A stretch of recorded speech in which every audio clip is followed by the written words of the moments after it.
If you believe in jinxes, it's probably time to turn off the podcast. This is the ArsenalVision Post-Match Podcast. My name is Elliot, the Black Man, Twitter, Ink Gunner. Hello, everybody. It's time to do the thing we do every year that is everybody's favorite or most hated thing we do every season, every year, and that is the predictotron. The predictotron, what is the predictotron? It's a complex electrical engineering feat. So I want to describe it. First, we hire a mechanical engineer. No, it's us predicting the outcome of the remaining Premier League games for us and the clubs that we are competing with for stuff. How much better has the predictotron gotten year over year? Here's how much better it's gotten. Instead of 2 seasons ago, when we had to predict Tottenham's results to see if we'd finish top 4, we now are predicting Liverpool and City's to see if we'll win the title. We'll talk about the fixtures as we go through them a little bit when there are ones that are important. We will not be doing the Champions League predictions, so you can tune in to the Champions League predictotron, which will not be happening. By the way, Clive has retweeted it about 4 different times because he liked it so much. We did a scouting video for Gyökeres and Sesko and Xerxes and Alexander Isak. And Isak, my boy, my sweet child, that is the one. But maybe not the one because he may not be available. But anyway, we did scouting videos for them. And then Matt, Giant Gunner, and I got together to do a data scouting report on some of them. And it not only turned into a data scouting report, but a really interesting conversation about how data should be married to the eye test in scouting. When you use video over data, when data can help you avoid mistakes or pitfalls that the video might lead you to, and other things around how you extract value and what Arsenal should be trying to do in the window now versus what we were trying to do maybe 3 seasons ago. Really, really cool stuff. So there's a lot of things over on the Patreon right now. I think we put out like 3 or 4 episodes in the last few days, all around transfers and stuff. So you can check that out. I think you'd really like it. I do want to give Phil Costa huge congratulations. I don't want to congratulate Phil. Screw Phil. I want to thank you. Phil launched a new pod, and I think it's great. He did an interview with Julien Laurent discussing PSG, classic football shirts, the Mbappe future, and things like that. It's a FootballVision podcast. It becomes part of our sort of family of podcasts here. But what I think is really special is we're like, hey, Phil's going to do this new pod. We'd love it if you'd check it out. And because of that, it charted at 2 and 3 in the US and UK for football pods over the days that it launched. And that only happened because this community was like, we like Phil, we got your back. And just a really special thing to see that happen. He's going to be doing a lot of cool things around football generally, but during the summer, he'll be covering the major tournaments daily. So that's cool. And I hope you'll check it out. You can find it anywhere you get your greater pods. We also released something more for the American audience called Founding Football, a pre-produced series on the history of the game in America. So lots of cool stuff to try to get you through the interlull. But the interlull is winding its way to completion. I tweeted out the other day, and I believe this now officially, as I sit here recording this on Sunday, it is okay to be nervous for the City game. I think it would have been premature before, but I think it's okay now. So here to absolutely piss their pants with me over the impending City game and the run-in. You know him as Paz. I also know him as Paz. His name is Paul. You can find him on Twitter at Paz My Pants. Hello, Paz. Woohoo! I have already soiled myself. I have not yet begun to soil myself, but I will. And Clive, you can find him on Twitter at ClivePFC. Hello, Clive. Hello. I'll be chatting to Leah Williamson on Monday, recording that for our fundraiser that's coming in April for the Zaatari refugee camp. She traveled not only there, but spoke to the UN about the work being done by Coaching for Life. Really, really cool stuff that our club does. And one of the best things that we get to do as a community is support that program. We'll be doing that in April.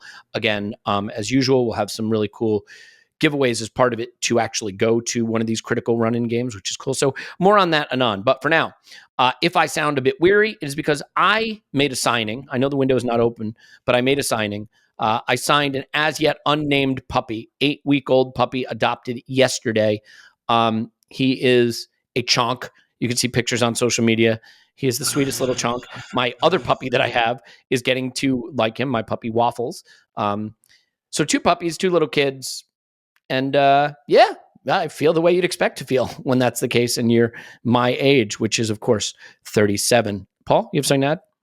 I do, yeah. It's quite ironic that you signed this puppy when you're absolutely got it in for any academy kids with any hope of ever making it into the first team, any minutes, you cut those conversations dead short as ridiculous and having no contribution to our future as a club. So it just seems very ironic Good point. Well made. On the topic of our bet about how many starts Emil Smith-Rowe will make in the Premier League, how is that going for you at the moment? Okay, cool. One thing, just super quick before we get into the predictotron, Clive, some news breaking. So, Bukayo Saka not with the England team. As the news has been reported, actually, it was the England team that excused him to try to keep him fit for the summer tournament. I would prefer to keep him fit for his club. But this is due to the fact that apparently he is carrying an injury to his Achilles. Not an injury, an issue with his Achilles he's been managing all season. This is now widely reported that he's been traveling to get treatment on it throughout the season. And as I think about it, I do think Bukayo Saka was less than his scintillating best self to start the season. And post Dubai, when we've mostly played once a week, and when he had the chance to have some time off, some of the dynamic burst in his game has come back and he's looked really excellent. So the only thing it worries me about, because look, all professional athletes are carrying something 3/4 of the way through a season. That's just how it works. But it does leave me wondering if he needs to be managed during the run-in. So you get the 10 out of 10 Bukayo instead of the 7 out of 10 Bukayo. Any thoughts on that reporting and whether it should influence the way we use him during the avalanche of fixtures that start in a week? Well, I'm pleased that England have realised this is the only time we're going to get a rest in the near-term future. And after watching the England game versus Brazil, England need him. If there was Oh, wait, Phil Foden didn't unlock the Brazil team? That's weird. He looked like a child on that pitch, mate. He did. No presence, no control, can't hold it. Just like, nah, that wasn't. And the actual child scored the winner. Yeah, but that child's got more stature about him than Phil Foden has. I mean, look at the size of him, right? So yeah, where it takes me, Elliot, is I think we've started to manage him better anyway, full stop, throughout the season, because we've managed the better we have managed game states, the better we have managed Bukayo Saka. That just comes for two. The last big game he played was 120 minutes against Porto. Why? We didn't have the game state in our hands, so we had to keep him on the pitch. So we've been really looking after him. I think where it takes my brain, mate, is next season. We cannot go into another season with just Martinelli and Saka as our wide options that we really, really trust. And make him do with other positions like Trossard, a little bit of Smith-Rowe, a little bit of Vieira, a little bit of Nelson. If we want to go where we want to go, that third player has got to be as good as our top two and bring enough penetration speed, drive, carry, and goal scoring, because that's what we need. And so we have to protect careers. I think there's a couple of things we need to do for next season. We need to make sure we protect them, Martinelli and Saka's careers, and we need to make sure that we give Declan Rice someone to play with in centre midfield, because Kai Havertz is developing into a 9-8 rather than a 8-9. That makes sense. And I think we need to make some centre midfield addition, one at least, and it's not a cheap one. It's not a project. This is something where you need to make sure that we have the cover for Rice and also the ability of someone to play with him. I think that's very important. Well said. Paul, one other thing for you, not related to Saka, because we're going to keep this moving so we can get to the predictotron, which is the headline item of the day that everybody loves / hates. 60 million went down the drain. Kai Havertz did score again. That's how it rhymes. You have to say it that way. Center forward for Germany and scoring goals for Germany against, let's be honest, a weakened France team that did not have William Saliba in it. So anybody can score when William Saliba is not there. Just ask Rob Holding. But I guess I would ask you, it is a bit of a tap in, but I've seen some comps. He moved around and created space. He was doing the things that we all praised him for, that everyone said you're squinting to see it, but now the Germany fans are squinting to see it too. So maybe it's not squinting to see it. Maybe it's real. Mikel Arteta has unlocked Kai Havertz and made him unquestionably the best number 9 in world football. So how do you think that happened, and how excited are you about it? Look, it's great for him. It's clearly a big deal for him, his place in the national team. Why wouldn't it be? He's an enigma wrapped in a puzzle, wrapped in bacon. You see in the same game the Kai Havertz we've always seen, which is phenomenal legs, running, space, stretching the game. A wonky touch here, a pass that's almost between two players, but goes to one of our players, and it just kind of works. And to Clive's point, I think it makes him a poor partner for Declan Rice in midfield, potentially. I mean, obviously there are games where that'll work fine, but it does. He has kind of identified himself as an attacker, not a midfielder. Maybe an attacker from midfielder. But like the boy is getting stronger and better and more confident, but like quality touch, tight play. He's almost a yin and yang with Odegaard, who's like plays in a certain part of the pitch, super technical, super clean. Everything he does is near perfection. And Havertz is this other dynamic from the other side of the pitch, kind of like Martinelli and Saka are different. It's quite interesting. I never thought about it, but with Martinelli and Havertz tending to play that side, the same side of the pitch, we have a lot of running chaos and things going on there. I think he's got new levels to come, to your point. So this has just got to feel great and running into the end of the season, the run in. I think he's got levels to go that we'll maybe see a little better touch, a little better finishing as his confidence comes along. Clive, the goal of football isn't to be right, it's to be successful. And sometimes you plan things a certain way and they don't go the way you plan, or you adapt to a plan, or maybe your plan just takes time to take shape. Ben White was bought to play center back for Arsenal. Ben White is one of the great fullbacks in world football. I don't know if that was the plan, but that's what's happening, and it's working great for Arsenal. So, mission accomplished. I do wonder if what we are seeing is Kai Havertz just becoming what he probably is, which is a really good striker. A guy who can play striker in the kind of system we want to play. And that actually, even though we all did squint to see it with him at that sort of left 8 position, and he still wound up making runs into the box and late runs into the box and back post runs, that Arsenal probably still have a need at left 8 that can be addressed. Declan Rice has looked good playing there, so that can be done, especially with Thomas Partey back so that he and Jorginho can take the 6 role. But is there an argument that maybe, just maybe, after all, Kai Havertz is a really good 9 and there is no need to overthink football sometimes? Big, tall, technical, good in the air player makes good striker. Can we simplify this a little bit or no? Yeah, I think it's pretty easy for us to see now that he's looked quite successful as a 9. I think from the first game, Community Shield, I thought he looked really good. But I also like him as an 8 for some games. And when we go 4-4-2 block, he can play in the front 2 or he can play in the centre midfield 2. Next to Declan Rice, it's pretty good. When we're defending games, he's great in the air. He defends his box well, defends first phase well. I really like the player. I really like how he's changed how our face, when we change faces with him, it looks so different. It's stark. When we go from Martinelli to Trossard, there's a difference there, but I don't think it's as big as when Havertz moves to centre forward. I think he gives us so much more feet. He's so much more available. He's so aggressive in the challenge. He's made us off the ball ridiculous. And I think just having these people that can do more things is really important. And I was saying earlier, I said, when we were discussing Ben White and he was coming over, and I can remember Paul saying these exact words, but he plays as a right centre-back in the 3 for Brighton. How's he going to adapt to Arsenal in the centre-half? First game, Brentford away, dropped bombs on his head, didn't look so good. The old Quiff and Tan was looking a bit dodgy. We need to get rid of him. But what Arsenal did, they realised they had somebody who can play in a 3 on the outside, in a 3 in the centre, who had been schooled as a centre mid for a period of time. And where he's really developed is as a right back. So whether it's a plan or not, Elliot, if you have somebody that can move, you don't have to chuck him away.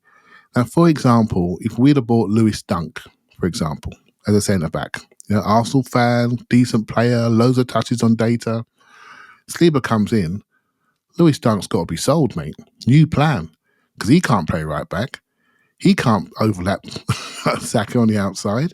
So we got one-dimensional players are the things we need to stay clear of. And then although you're quite right to question, I wonder if that's the plan, but actually, if you buy well, you can have many plans.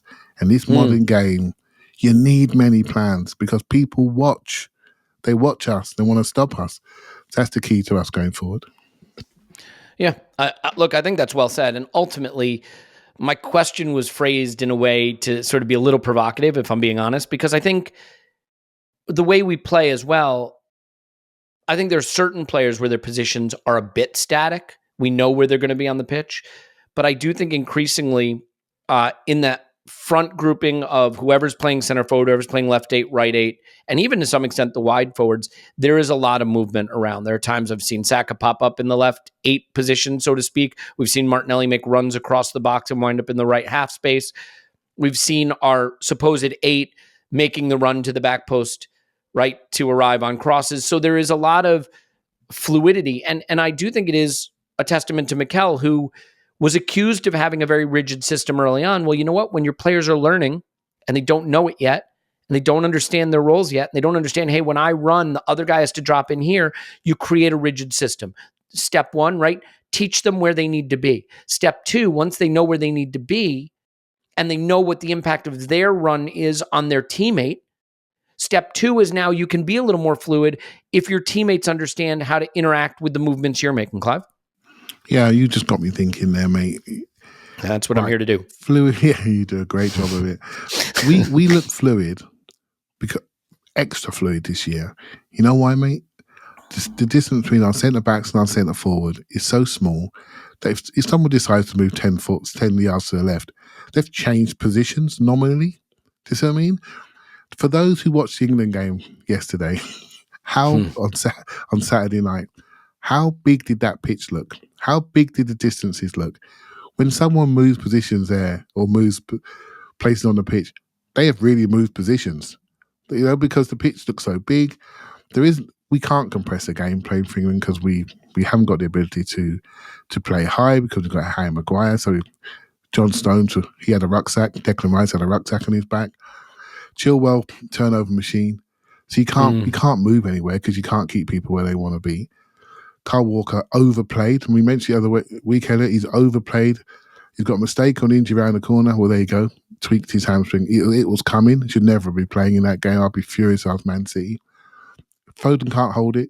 Doesn't really press from the front. There's no way they can squeeze the pitch up so it can be fluid. There's no way they got build up. We have all these things. Odegaard drops in as a 6 when we feel like it. So we got so many more options, and it's all because of our distances by which we play in. You know, and that's the key thing. And other teams are not able to do that. So we'll continue that and enjoy the fluidity, enjoy the flexibility, enjoy the rotations, and go from there. Yeah. Yeah. And leaves England with a bit of a question mark at right back. Unfortunately, there's really no other right back they can bring into the fold that can play in all the different ways that a modern fullback needs to play. So that's a shame. Ironic that whole Steve Holland conversation was a conversation about asking Kyle Walker about his general knowledge on Manchester City and Ben White's general knowledge on Arsenal, and it has cost them. Yeah, interesting. I will say that watching that game, and maybe this is through a very, very biased lens, Declan Rice looks like the one player who just jumps off the pitch in terms of his quality. So before we do the predictotron, let's just touch on him quickly, Paul. I think the thing that stands out to me is that Declan Rice is improving. You expect that as an age, but you also expect that working under Mikel Arteta. And as I watched this England game, I no longer just see the Declan Rice I used to see for England, who, it's not that he didn't impress me, but who was a cleanup artist, a destroyer, a breaker of, attacking moves, but now a player who can link the play and carry forward and slip the ball between the lines. And what a lovely player he is, and what a tremendous trajectory he's on, arriving at Arsenal and adding strings to his bow. For me, the standout England player in this game, and I think Southgate in the England setup can be very appreciative of Mikel Arteta and what he's added to one of their most talented players. It is one of the impressive things about this particular phase of Arteta's tenure with Arsenal, that so many players who came in at high fees with big expectations have pushed on to look much better play. You're kind of like, oh, I didn't know he was going to be that good. And that's in a very short period of time. You know, Rice talked a lot about learning so much when he joined the team and having to adapt. And like a few months on, here he is showing all sorts of dimensions that obviously were already there, but now he's expressing them comfortably. He pops. He was kind of a dull player before for England with, Calvin Phillips was the sauce in those two midfielders when they played together, given the freer role. And now we've seen so much from Rice that tells you he can do almost all of it. And one of these days he'll be able to do all of it. So yeah, it's a testament to Mikel Arteta. I do think it's very interesting that Saka and Kane and these players go to the England team, and then there's kind of an announcement that they have this injury that they need to kind of take care of. The optics are very different. You don't stay home and tell them you have an injury. You go meet your team. You tried, you wanted to, and it's just managing PR. It's PR exercises. Really. But there's Rice doing the business on all. No matter what's asked from for any team. I mean, Arteta's doing a really good job with these players and protecting our boys and not having them play when they don't need to, which is a good thing to see. Yeah, Clive, last thing on this, and we'll get to the predictotron. Just it is hard for me, a non-international football person, to look at the March international friendlies fixtures and the timing of this and not feel that it is a bit of a nonsense. I do understand that international managers are between a rock and a hard place, because this is now the crux of the critical moment of the club campaign. But basically, if they don't get the players in this break, they don't get them again until about 2 weeks before the tournament, and that's that, or a week before the tournament. So I understand that, but I'm wondering, what would this whole pantomime of, oh, I'm injured, I need to limp out of camp, and the player's not showing, like, should this break just be a chance to try out some other players, some fringe players? Should there be something along the lines of like an understanding between clubs and countries that if a player is, let's say, competing on a team that's within 5 points of first place in their domestic league or into the later rounds of the Champions League, they can be excused? Like, should we just formalize something where this period does, because I'll tell you something, let's say Walker is injured and misses the Arsenal game. I mean, obviously, I can't complain about that as an Arsenal fan, but if I'm a City fan, I'd be outraged, and it's so unnecessary. Should there just be some kind of formalized exemption for players that are competing for something with their club? Because what no one wants to see, no neutral anyway, forget the biased fans, what no neutral wants to see is a Liverpool doing the run-in without Salah, or an Arsenal doing the run-in without Saliba again, or a Manchester City not doing the run-in, doing the run-in without an Erling Haaland, who had limped out of training, but apparently is fine. Like, should there be a formalized exemption so the club campaigns at the highest level don't get ruined by friendlies right before the last critical piece of the season starts? Yeah, you're back to player welfare again, aren't you? And also, Elliot, just to give us some balance, really, because we care about the top end of the league, because that's where we are. Yeah, relegation battles too. Hey, look at those Nottingham Forest players. There's a couple of players coming out of Luton going to play for the Republic of Ireland, for example. Look what's happening at Everton. They've got a new young centre-back star who's gone trotted off to train with England, may play in the game in the week. What if they lose him? Look where Everton are. Look how perilous their position is with ownership and the new ground. We have to say to ourselves, this is winning time. This is winning time. This isn't the time to mess about with international breaks. This isn't the time to risk people. You're right about Kyle Walker. He's 33, nearly 34 years of age. Hey, look, he's captaining his country against Brazil. It's very hard to turn away from that. However, if they lose him and have to, say, put a Kanji there, that is not optimal Man City. He's their captain as well. You know, I mean, it's not right. No one cared about the fact we lost Saliba and Tomiyasu towards the end of last season. It was in an Arsenal game. No one really cares. They just remembered how he fell away. Injuries matter. It really does matter. And I don't think it's fair on any team, whether they be in the mid-table or the lower league, or lower end of the league, or Arsenal or Liverpool. It's not right. And we need to, I think, remove this window or change it slightly, shorten it. I do think if the international teams need to meet and do a meeting and maybe have one game, not two, if they're competitive playoff games, they should obviously take play because they're playoffs to get to the tournament. But the teams have already qualified. Why are we making them play two games? I mean, the game at Wembley yesterday, they were throwing paper airplanes onto the pitch. No one cares. We talk about it like it matters, but they don't care because it doesn't matter. We've already qualified. Have a meeting, talk tactics, talk logistics, maybe have one game. It's much better to train together, build some sort of relationships and bond rather than play a game like that. But that's for money, for prestige. Brazil want to play against a European team. I get it. There's a commercial aspect. Hey, look, it's not just idealistic about protecting players. I do understand that. But do we need 2 friendlies in this window? Or does this window and the whole calendar around club versus country need to be looked at? Probably the latter, probably the latter.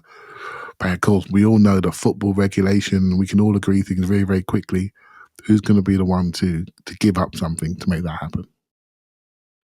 Yeah, I don't think anybody will budge here. If anything, there's just going to be more games. But this is why I think individual FAs can come to agreements with clubs that don't undermine the competition, but also allow the clubs to thrive. I don't want to go any further on this except to say this much. This will come to a head because the money is always where the issue lies. And the money is with the clubs. The clubs pay the players. Think about it, guys. Go back 50 years. Go back 70 years. You made more money playing for your country than your club. Not only that, I don't know if that's true. I'm guessing that's true. That may not be true.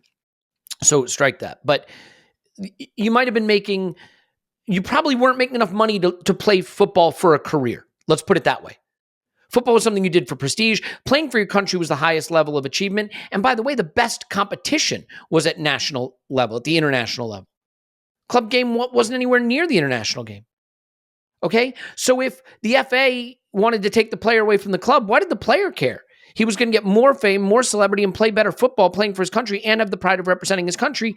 And financially, it didn't impact him. But now, when you're talking about players making £15 million a year, £20 million a year, and an FA comes along and breaks that player, and the club that invested that $20 million to win a league and win a Champions League now doesn't win the league and doesn't win the Champions League and gets called bottlers and gets called this, that, and the other thing, and a manager loses his job and a club loses revenue because it doesn't get into the Champions League or doesn't stay in the Premier League or doesn't win a title, so that England could play a prestige friendly at Wembley, money spinning for them, but money draining for the club. That isn't going to last, guys.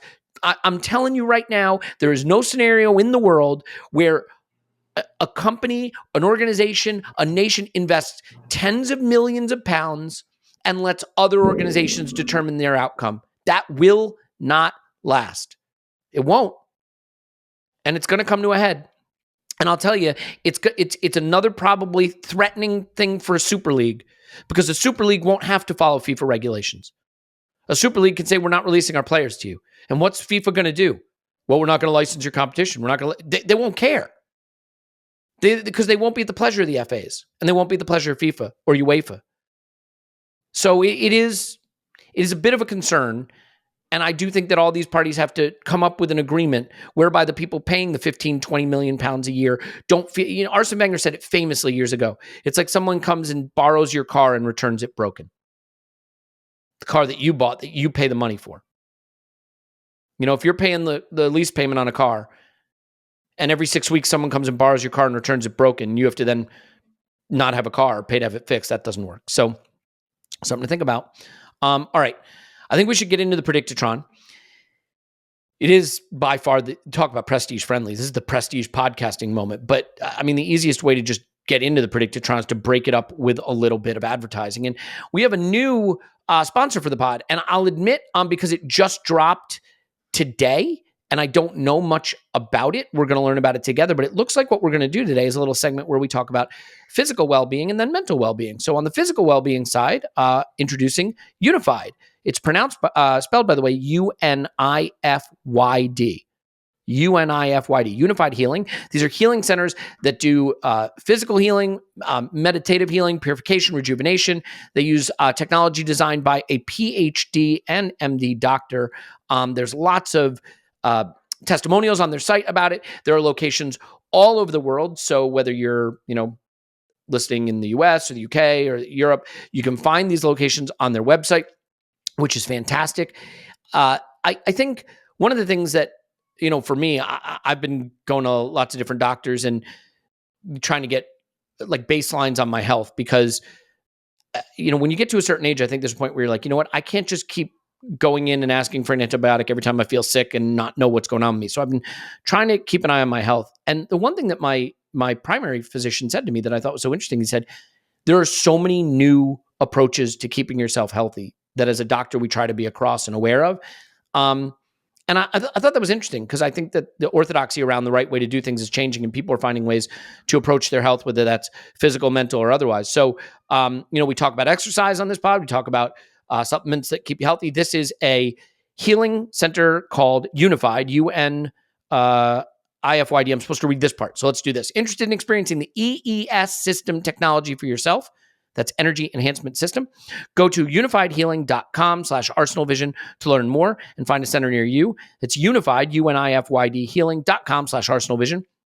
And I will say, as we learn about this together, if you want to let me know what you think and what you find out, we would love to hear that too. And I will certainly do the same. This show is sponsored by BetterHelp as well. BetterHelp isn't just online therapy, it's therapy. Therapy is important. Therapy is health. Like that's it. That's the message. I don't think you have to overcomplicate this one. Therapy can mean getting in a car and driving to an office and finding a therapist, and that takes a lot of time. Do you have the time? Do you have the energy? Are you going to get up and do that all the time? What if that therapist isn't right? Is the therapist that actually works well for you an hour drive away? You're probably not going to do that.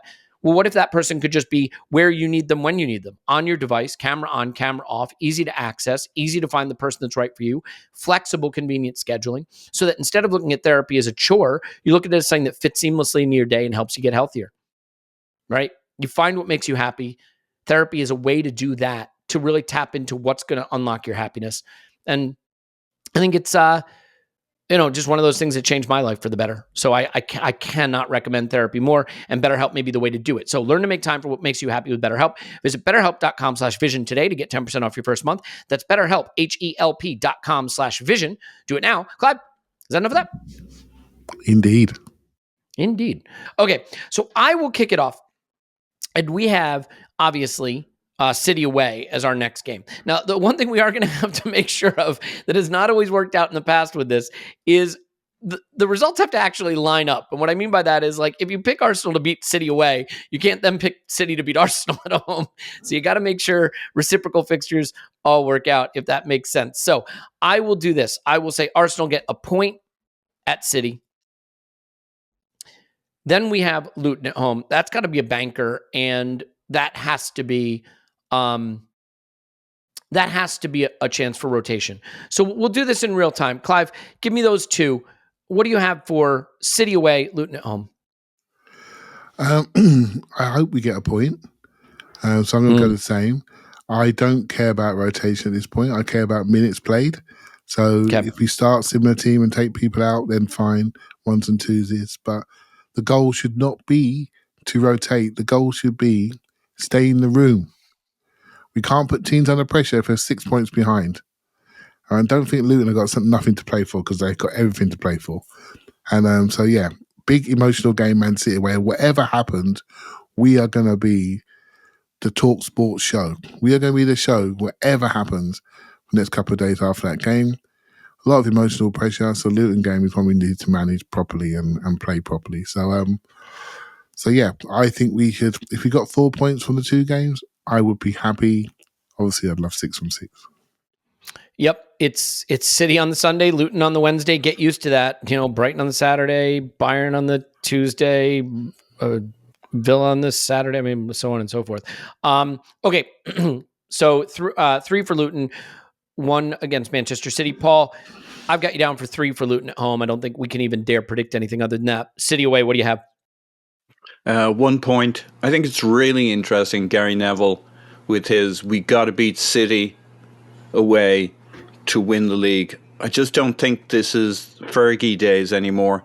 When I stare at the fixture lists, I can see Liverpool dropping points where I don't see City dropping points. We got to draw. We're a point ahead of City at the moment. We got to draw away to City. To demand we beat City away would be fantastic if we do it. But we'd have beaten them at home and drawn away. That's enough to win the league. along with the performance and the results that comes after it, Gary. Yeah, I would say that. Please, yeah, Clive. I tried to tell him exactly that. I tried to say that he wasn't. We don't need to beat City. They were trying to say to me, "Well, you've got to create a buffer." I don't see it that way. Just stay in the room. Stay close. Yep. We weren't close enough last year. You've got to stay close. I don't think City and Liverpool. Sorry, I was going to say we should do a predictotron before the City game and after it, because it's actually the sea change moment in the. We won't do that, and that's a terrible idea. But like that's terrible the game idea that to changes. do it now. Let's be honest. Yeah. That's the game that changes the scenarios for everybody. Okay, here we go. I'm going to just do this from now on because this is how we always used to do it, and it worked best. I'm going to give you a fixture. You're going to give me the points. If you have something you want to say about it, say it. Brighton away. I think defensively they're the weakest they've been in ages. I don't know how fit they'll be when the game comes. I'm giving us 3 points at Brighton. Clive? We need it. Brighton they're in and out, aren't they? They're in and out. They've lost Mitoma, big part of their exit plan. Yeah, we've got to win. 3 points to the Arsenal. Paul, Brighton away. Yep. Nothing to say, nothing to add. 3 points. Yep. And then we play Bayern midweek, and then we go right back to it, home to Villa. I really think we should have spanked Villa away. I think the way they play actually sets up very nicely for us. I also think we're starting to see them, Emery. They're white-knuckling it a little bit with their top four challenge. I think we can take them at home. That fixture, thank God it's at home. It is wedged between the Bayern legs, but I still see us having enough for a Villa team that I think sets up in a way that we can hurt them. 3 points for me. Paul, Villa at home.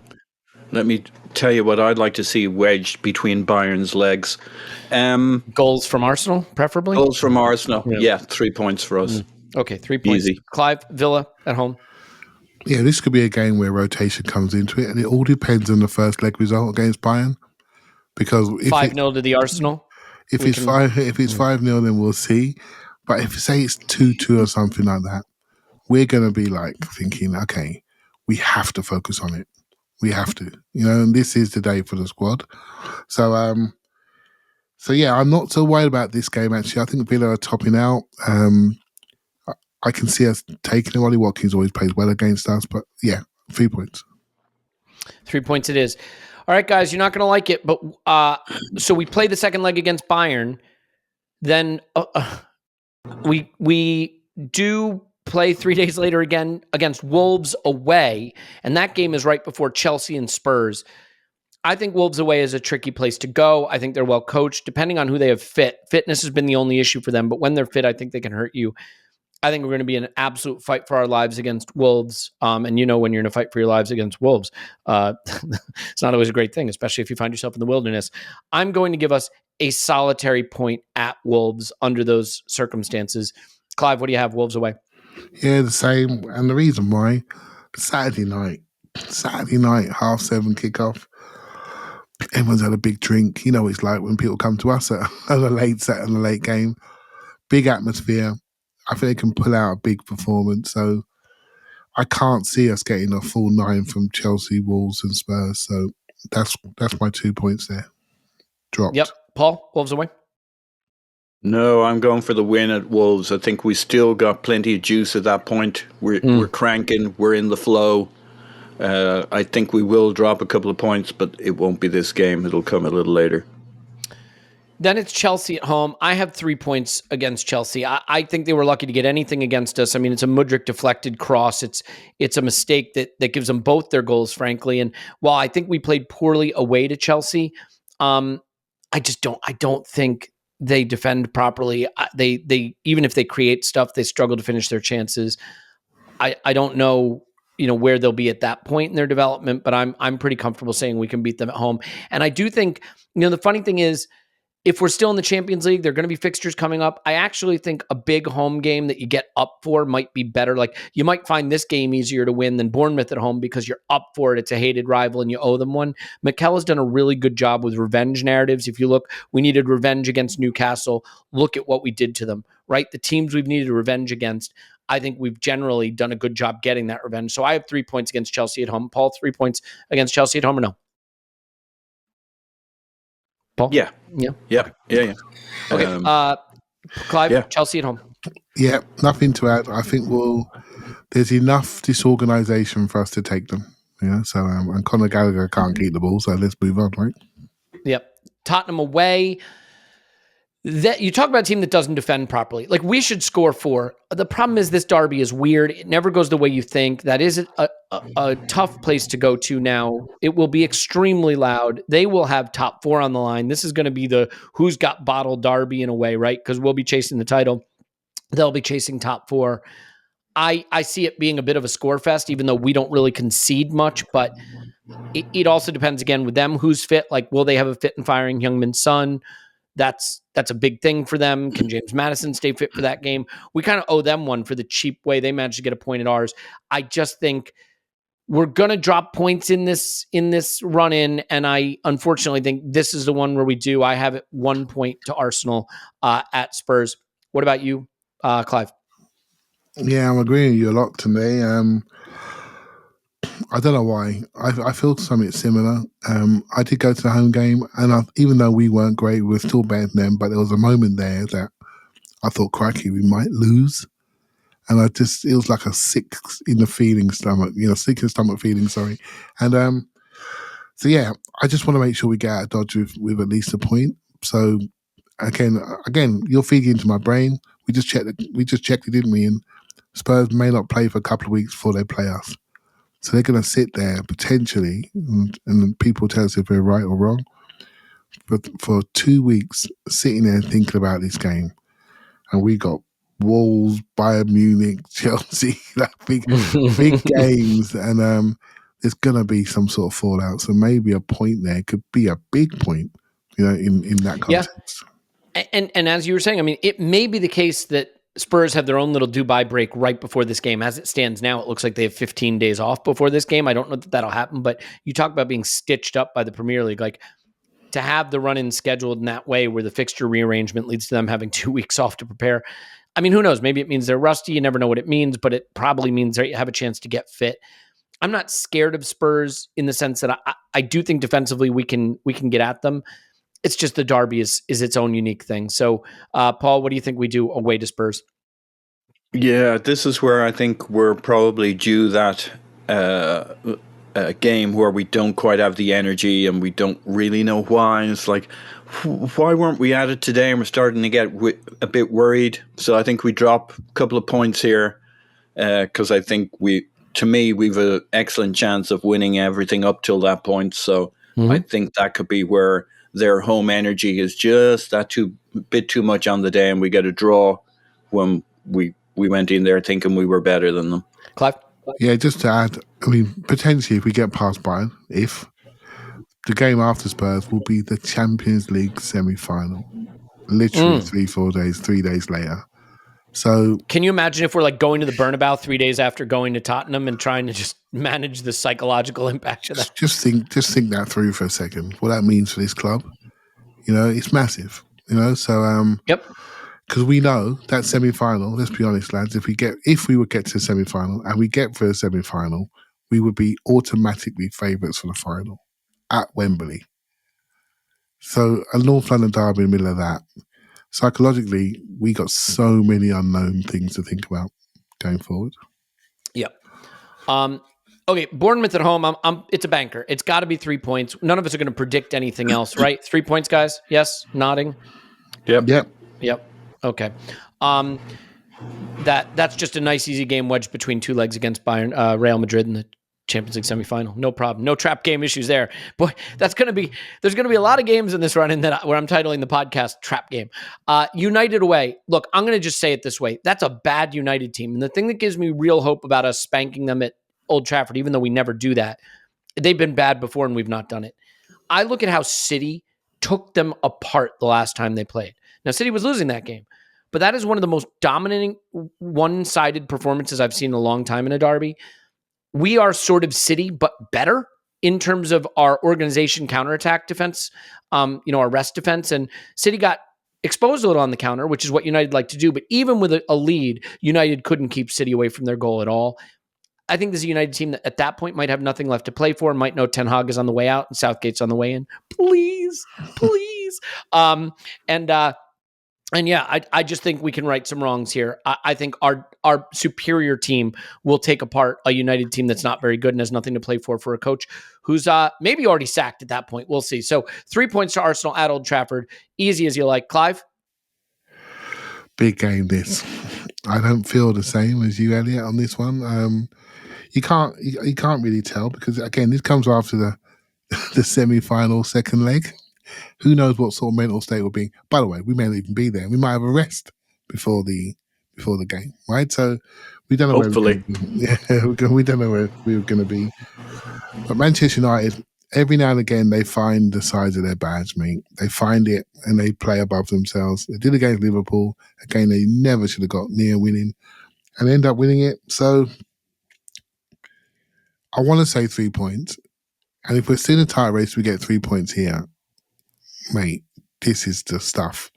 So it depends on what's happening around us. That's going to drive this one. Are you giving us 3 points or not? Oh, I don't know. I'm not feeling it. All right, can you give us 1? I'm going to be true to myself and give us 1. Okay.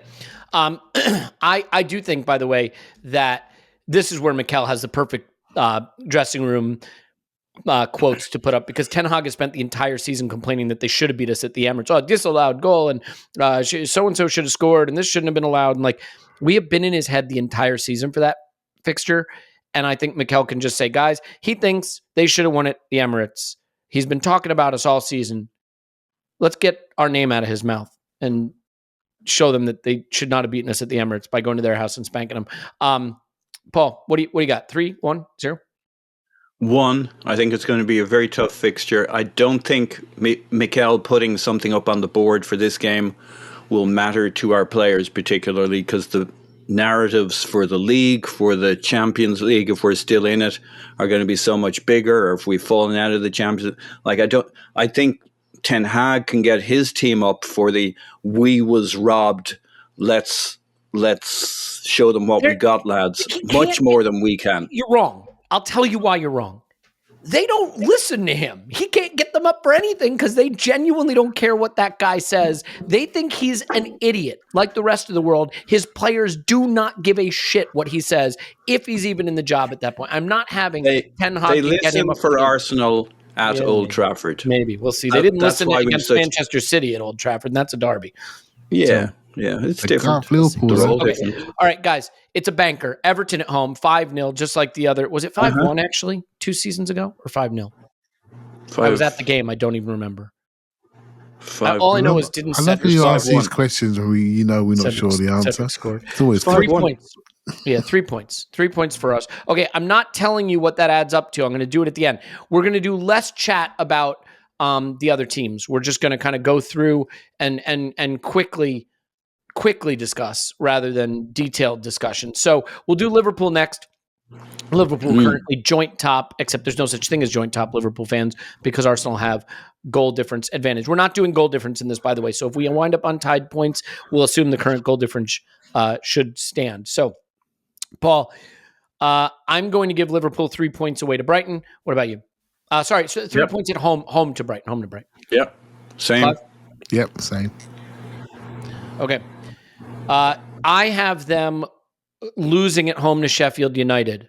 Do you guys have that any different? I feel differently about that one, Elliot. Yeah, do you? Clive, do you also have them losing at home to Sheffield United? Yeah, winning 8-0. Okay. Yeah, 0 points each. No, 3. We all have them beating Sheffield United at home. In fact, I'm not even going to let you pick anything else. But then they go to Old Trafford, where I have them getting... Draw. You have a draw for them there, Paul? Oh, yeah. Yeah. Okay. Just like we come to town, they'll show their best selves. They won't deserve the point, but they'll get the point. I have them beating United at Old Trafford and candidly beating them heavily. What do you have, Clive? No, I have United drawing. And the reason why I don't, there's a huge battle for the top 5 places. And it means a lot to Tottenham, Villa, Manchester United. They need this. PSR is looming over everybody. They need this. So do not think Manchester United are going to switch off. They're going to switch on. So, I see a draw in this game. Okay. All right. Palace. Then they have Palace at home. They've got some easy home fixtures in this one. I have them beating Palace. Clive, yeah? No. At home? No, I don't have them. This is Liverpool. It's exactly the sort of mate. fixture. Exactly the sort of fixture that I think Liverpool can drop some home points in. So I'm gonna go shockingly Palace to get a point. To your credit, and I don't think you deserve any credit for that terrible prediction. To your credit, that game comes between their two legs against Atalanta. So, maybe on short rest, it's a little harder. I think that's a typo, Elliot. I think it's supposed to be Atlanta. If they're playing in Atlanta, then they might be jet lagged, and that could help. Okay. Yeah. Then they have Fulham away. This is the one where I have them dropping points. I think Fulham can take a point against Liverpool at Craven Cottage. They will not be Craven at their cottage. They will take a point. Clive, Craven Cottage. I have Fulham winning. Fulham winning. So Liverpool are not going to win the league. Let's just put it that way. Good news. Good news, everybody. Paul, what do you have at Craven Cottage? A draw against Arsenal's B team. Yep. Everton away. They just win this derby every season, no matter how Everton are playing. So I'll give them the 3 points at Everton. Paul? Daichi. Yeah, I think I tried to talk myself into it. I think they win away at Everton. Clive? Can I change my thing? Can I change it? Mm-hmm. Because I think as the season goes on, Everton's positions become more and more desperate, and I don't see it. So let Liverpool have the Palace one, but they're going to draw in this game. Everton. Right, 3 against Palace, 1 against Everton. Yeah. I mean, Liverpool are in a full-on top 4 battle at this point for Clive's world. Hang on a second. Clive's done a 6-point swing on what is going on. No, Liverpool versus Crystal Palace. Took 2 away. He gave him 2 back. I just thought, you know what? Let them have Palace, but Everton is going to draw. They're going to draw. That's my feeling. Don't worry, Paul. If we live in Clive's prediction world, Liverpool are going to be battling with Spurs and Villa, so you got nothing to worry about. Relegation, if I had my way. But, relegation. All right. Then they have West Ham away. I have this as 1 point. This is the run. Everton away, Fulham away, Everton away, West Ham away, Tottenham at home, Villa away. This is the run for them where I think it gets tricky. Not that United away game that they win 7-0. This is the tough one. So I give them a point against West Ham away. What about you, Paul? I'm going to talk myself into a point away to West Ham. I think they'll win everything else pretty much. Mm-hmm. They might be nice and tired because they'll stick around in the Europa League, whereas we'll have crashed out at this point. Stop it. So that you mean advantage. You spelled won the Champions League wrong. Okay. Clive, West Ham away. I think Liverpool will be getting fitter and fitter by then, so I think they'll take West Ham. Fair enough. Then they play the chicken standing on a basketball at home. That's a 10-0. I have 3 points to Liverpool. Paul? Yeah. Tottenham do tend to get some good results against big teams away at times, but maybe not this Tottenham at this point. So, yeah. Yeah, well said. Okay, Tottenham, by the way, play all 3, City, Liverpool, and Arsenal during the run-in. So it will be the closest they've come to help to deciding a title in 50-plus years, 60-plus years, 70 years? I don't know. Clive, what do you have for Tottenham at Liverpool? I'm guessing. I know we're all guessing. We're all guessing. But it's a predictotron, Clive. Yeah, I don't think stylistically I think stylistically that Spurs suit Liverpool's play. So I think Liverpool will just play into those corners and consistently run them back. I don't think they can stop chances. So Liverpool win. Yep, I agree. Okay, Villa away. I'm going to give Villa a point. No, you know what? I'm going to give Villa all 3 points. Not because I think they're great, but I think Villa can hurt Liverpool defensively in a way that maybe some of these other teams can't. That high line is the only thing that scares me. Though Liverpool might be able to dismantle them. Like I see this being a high-scoring game. Let's put it that way. I think Liverpool play a lot of high-scoring games. And when you play a lot of high-scoring games and can't shut the back door, I just don't know. Liverpool could be very, very tired at this point. Second to last game of the season. They go into an absolute cauldron at Villa, who now, because Liverpool beat Tottenham the week before, Villa have a chance to lock up a Champions League place, a historic moment in their club's history, with Liverpool trying to battle for a title, although in Clive's world, trying to battle for that same Champions League place. And I think Villa can get it done. I'll give Liverpool no points in that game. That I don't love that, but I'm going to do that. Clive, what about you? I'll go draw. Yep. But I'm leaning Probably towards smarter. no points, but I'm going to go draw just to be sensible. Yeah, the thing that scares me is I don't like the way Villa defend, but I don't like the way Liverpool defend, and both of these teams can score. I don't know. What do you have, Paul? I'm going to go that Liverpool win. This is probably a great candidate for a draw, but I feel like I've given out the draws I think they're going to get.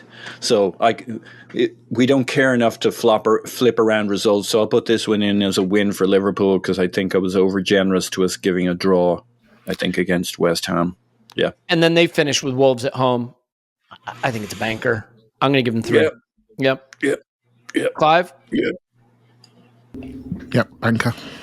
Could be a very exciting last day because you get some funky results. So who knows? I will tell you, looking at what this is shaking out to, I'm breaking out into a cold sweat now because oh boy, it is sphincter shrivelingly tight. Okay, let's do City, and then I will let you know how this came out, and we can all pop bottles until City. Shriveled sphincter. Okay. Here we go. So this is where we have to be careful. We gave Arsenal a point against City. All of us gave Arsenal a point against City, which means City will get a point against Arsenal. I don't think these teams play each other again, so we're clear of that. The next one is Villa at City. I have them trouncing Villa, probably like 5-1. What do you have, Clive? Yeah, I think City will beat them. So 3. Okay. Yep, they will beat them, in fact. What about you, Paul? Yep. Okay, then they play Crystal Palace away. They will trounce Crystal Palace away. Clive, what do you think? 1 point. Okay, that would be lovely. Paul? Yes, we need this 1 point away to Crystal Palace. The fact that we need it isn't what makes it happen. Then you're right. All right, Man City win. Okay. Who am I kidding? It's too early. Well done. Crystal Palace have a new manager, and he started to settle them down into a new system. Look out for their results towards the end of the season. Crystal Palace, a draw, Elliot. Flip flopper. Then they play Luton at the Etihad. I have Luton stealing no, I don't. Can you imagine? Banker guys, 3 points for City. Yep. Then after their second leg against Real Madrid, their Tottenham game is postponed, and that really sucks. So they go to their FA Cup semifinal. Yep. After which they have Brighton away. And I will say, we'll come back to the Tottenham game. I will say at Brighton, they get 3 points. Clive? Yeah. Yep, agreed. Am I right to say that Brighton have not a bad record against Man City? I mean, I shouldn't do what you do to me. Ask a question I don't know the answer to. I don't know that. Well, we can look and see what they did to them at the Etihad, which I'm assuming is nothing, but let's go back and look. When they played this season, City won 2-1 at home with a red card, but they did win.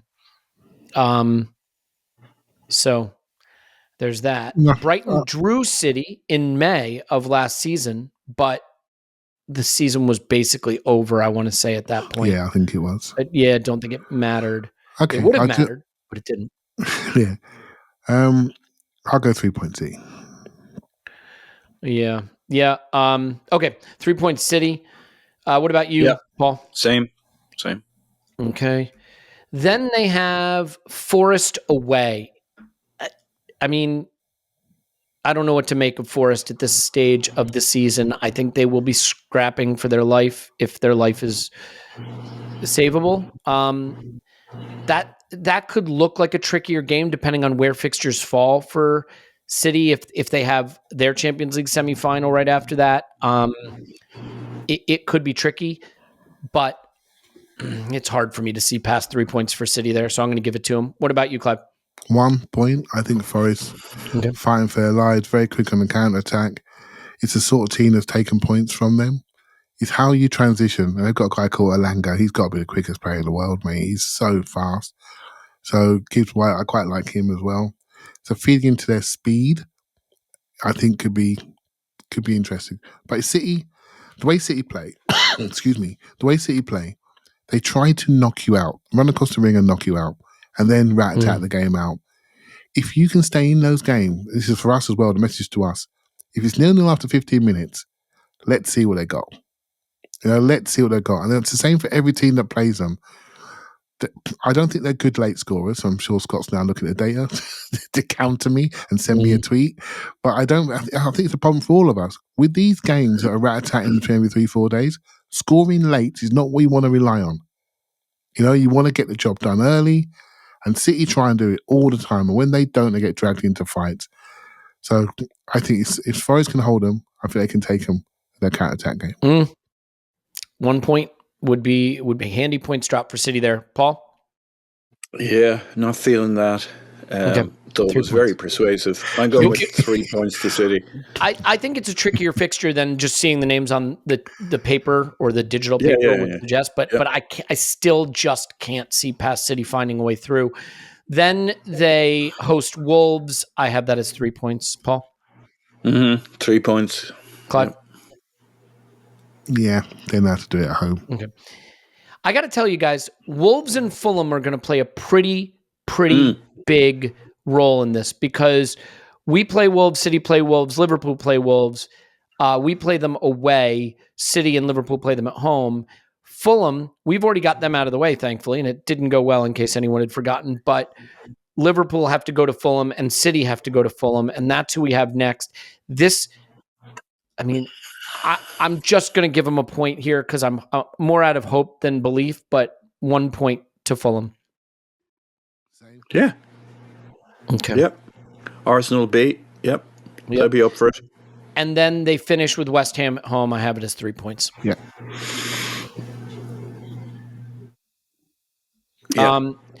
Clive. It could be interesting, though. Yep. Could be an interesting. 3 points. So then here's the big one. Spurs away.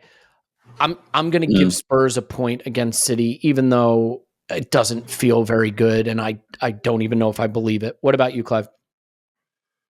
The Spurs is City's bogey team. Literally. Yeah, they have been. That's right. They have been their bogey team, and they barely had a shot. No, that's not fair. That's not true. They barely scored a goal at the Spurs Stadium. So I think this scheduling is so important, and it could cost us. This literally could cost us, And so I'm going to go a point, and I'll nearly go 3 for Spurs because Spurs just turned into Superman against City for some reason. I love it, though. I hope long may it continue. Paul? I'm going with the draw. Hopefully Man United have chased them down enough that they're in a fight for the top 5. I wish it was a top 4 for this season. A point for all the reasons Clive mentioned. Okay, guys. You ready for the reveal? Oh, yeah. Now, the interesting thing is, what we haven't factored into this is who our semifinal opponent will be in the Champions League. Will it be City or Madrid? How much will we be focused on the final against PSG? What will our mindset be related to that? Who do you guys want to play? Real or Madrid? City? Madrid. Absolutely Madrid. Not even a question. Do you want to hear my City rationale? Which is, we've played them. We've beaten them. We know them.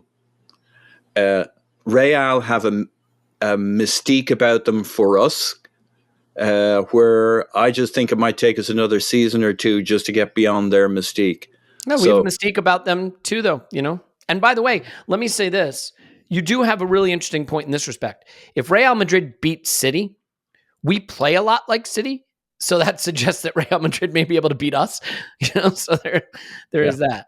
Okay, let me do the reveal here. So according to the way this shakes out, Liverpool, in my world, Liverpool finish on 87 points. Manchester City finish on 88 points. Arsenal Football Club finish on 88 points. Well, you talk about the run into the century.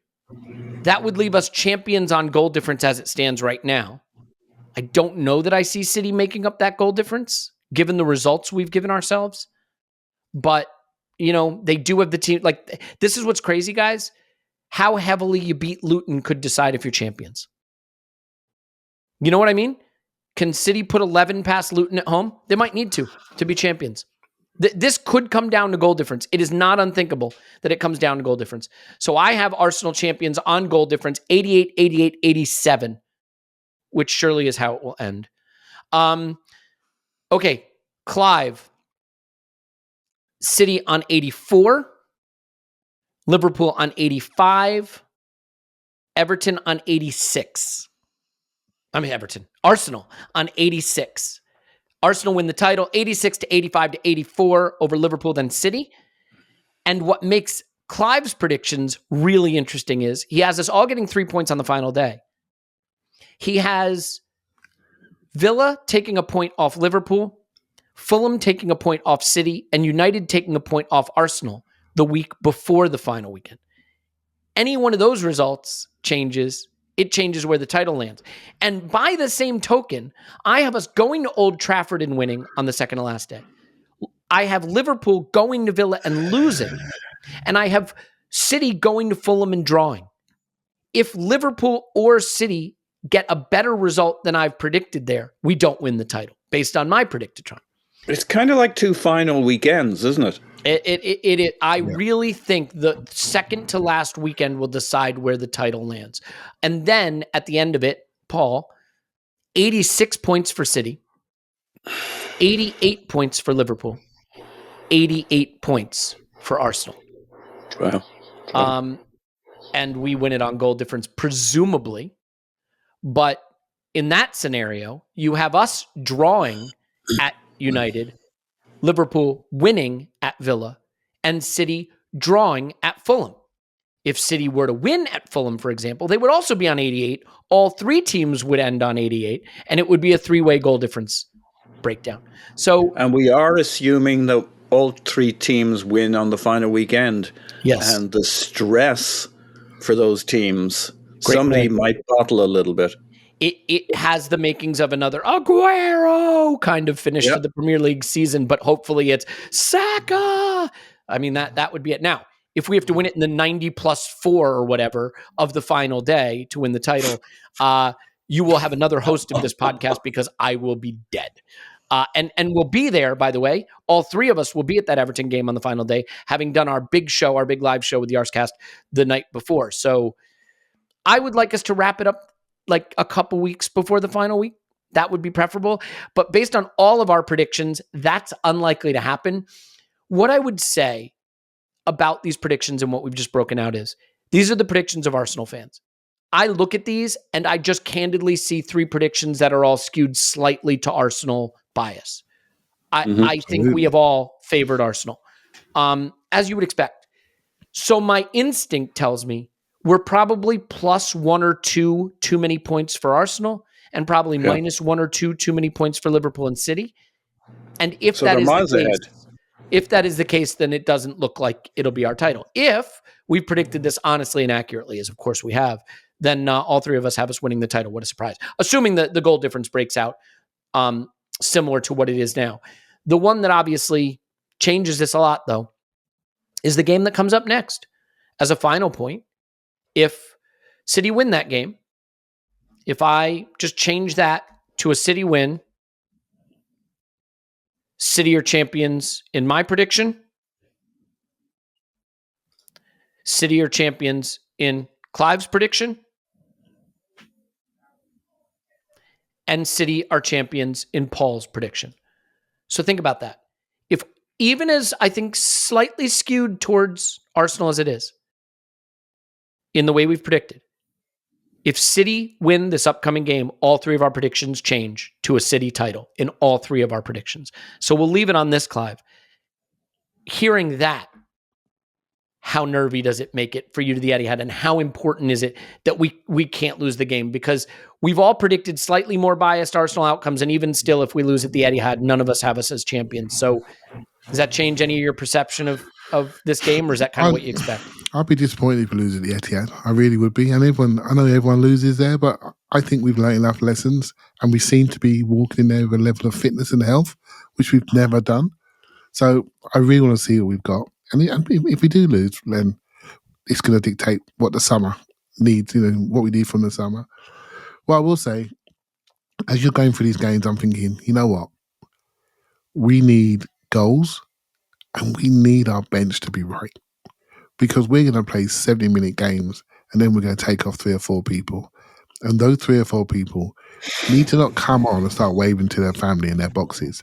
They need to come on and say, I need to lift this team and go again to get the goals that we need to really put these teams away.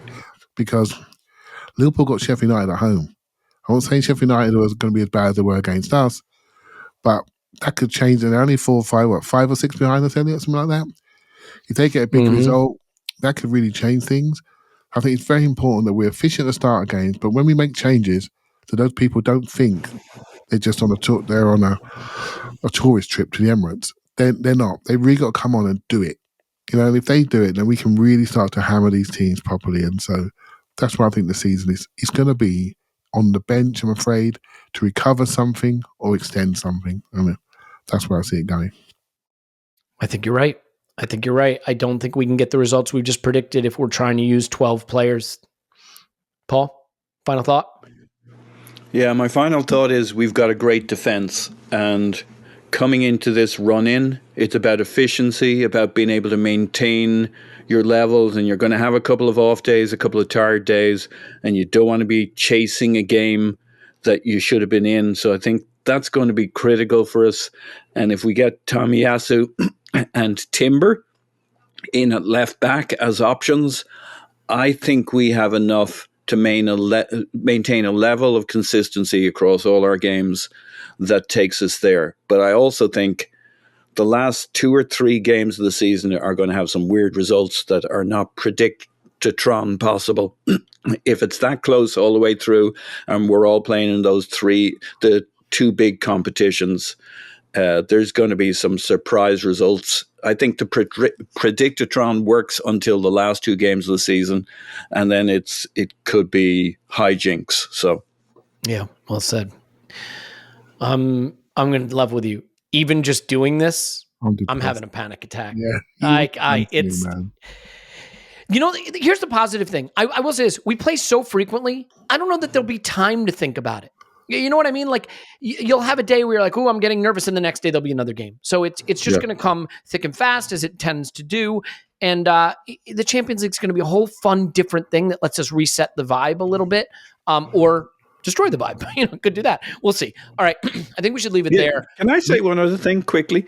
I am amazed that we're such low percentage favorites for this compared to the others. I haven't checked recently. We're probably still around 15%. It's nuts to me. This is obviously a 3-horse race. We're obviously finishing strong. We're obviously, the second half of our season is stronger than the first half of the season. It's nuts to me. I don't really care. It's just kind of nuts. Well, it makes sense to me because, we go to the Etihad, and then we have the slightly harder remaining fixtures of the other 3. But I think it will look this way, Paul. If we win at the Etihad, we'll jump up to probably 40%. If we draw at the Etihad, I think we'll jump up to about 25%. And if we lose at the Etihad, we'll drop to 5%. And I think that's probably right. So, yeah, and that's what our prediction showed, by the way. If we draw at the Etihad, it's razor thin down to the wire, 33%, 33%, 33%, right? Because none of us had more than a point in it. If we lose at the Etihad, as we saw, even with our rosy predictions, it's probably not going to happen. And if we win at the Etihad, we have, I don't want to say margin for error, but it gets a little bit more comfortable for us vis-a-vis City. So we'll see. Okay, we're going to leave it there. I'm going to put the link to Phil's Football Vision Pod in the description too, if you're still looking for that. We're going to do a ton of Patreon stuff this week, but the Thursday pod will be all City preview, just City preview. That's what it'll be. And then there'll be an instant reaction after that as ever. So thanks for being here. Love you for being here. We're trying to do our best to just keep giving you good stuff that's Arsenal related, good stuff that's more than Arsenal related, do fundraisers, raise money for good causes, try to incorporate things, as a community that we can all get excited about. And hopefully listening to us fill out a spreadsheet is the sort of the peak, the peak example of our elite podcasting level. Who else would just read off spreadsheet filling to you? We'll do it. And we'll do it next year as well.